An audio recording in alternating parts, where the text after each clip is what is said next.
Preston will tell you. He came out to paint the Paint the patio wall, for yeah. me, do painting, and someone had called me just out of the blue and said, Miss Ann, we got enough food to feed 200 families today. Will you take it? So he ended up passing out food to 200 families. But I say that to say this, that when people was telling me not to take this building, and I had to think about every night when I'm laying down at night, what is so many changes in the community? And this gentrification is no joke. We're being uprooted. All the businesses, basic businesses are being taken away, and all these apartments that are being put up in the neighborhood with one unit, $3,000 a month. We can't even afford to live in those apartments, but they're constantly they're pushing us out. But when this building that had been set up for 4 years, when I got wind that building was being torn down and something else was being taken out of our neighborhood, I negotiated with these people for over a week, trying to get this building. Even though they wanted to tear it down, it was a fight to get the building, and even in the condition that it was in. Amazing. So I told them, I said, look, one day I'm going back and forth. Like I always say, the building is like this. Remember in the movie The Titanic, when Jack was going up the stairs to kiss Rose, and everybody was dead, and they started clapping, and everybody came to life. When I walked through this building, mind you said that this building had been sitting up for 4 years. 4 years. Our homeless community had taken it over. When I say that you could not be in this building more than 1 minute without respirating, I'm not exaggerating. But when I walked through this building and my Titanic moment came, and I was walking through, I said, oh, this could be my stage right here. This is my recording room. This is my office. This is my pantry. This is my art studio.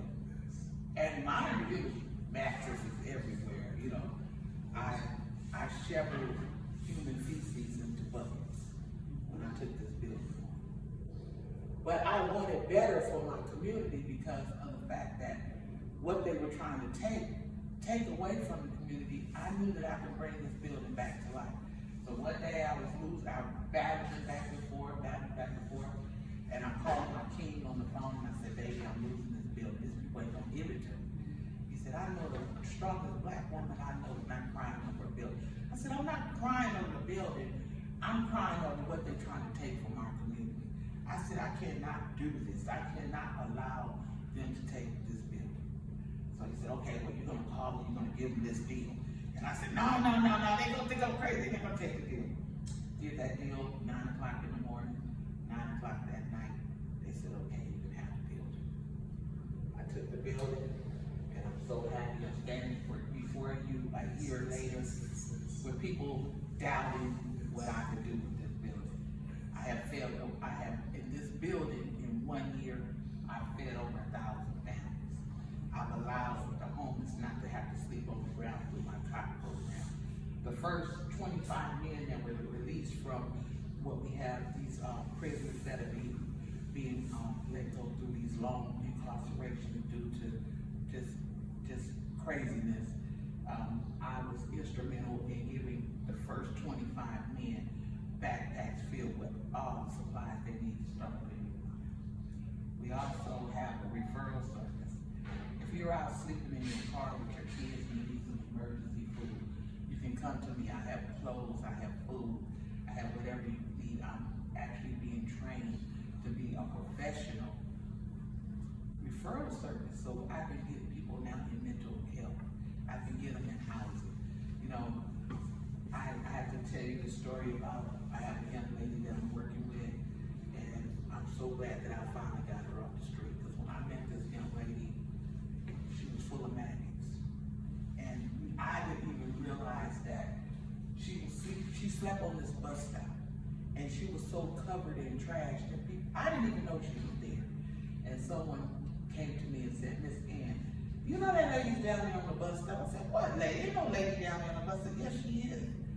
I go down there and get my girl. I said, let's go down there and see what they're talking about. She's laying literally on the floor, on the ground. But what had happened to her, she had got hit by a car. And she dragged down the street, but she was full, like all her skin was peeled off her body. And she was laying on the ground, but she kept saying, I can't get up. I said, what do you mean you can't get up? She says, well, I only have this t-shirt on and I can't get up. I said, okay, well, I need you to get up. I need you to stand up. So I went and I got a blanket and I put it around her and I stood her up. When I stood this lady up and all the maggots fell from her body in these sores, that was the time that said, everything that I've done with Project 43, this made the difference, because now I'm truly finna save someone's life. So I am a nurse by profession. So I went and I got this cream and I cleaned her up and I went and got her and I boiled all the maggots out. And every single night I went to her. I dressed her wounds and I fed her. All the time, like I said, I'm being trained for a referral service, so I'm trying to get her off the street. Finally, I was successful in getting her off the street. But in the interim of that is when I was cleaning her up and I did, because we're not homeless, and there's a lot of things that we find out that being homeless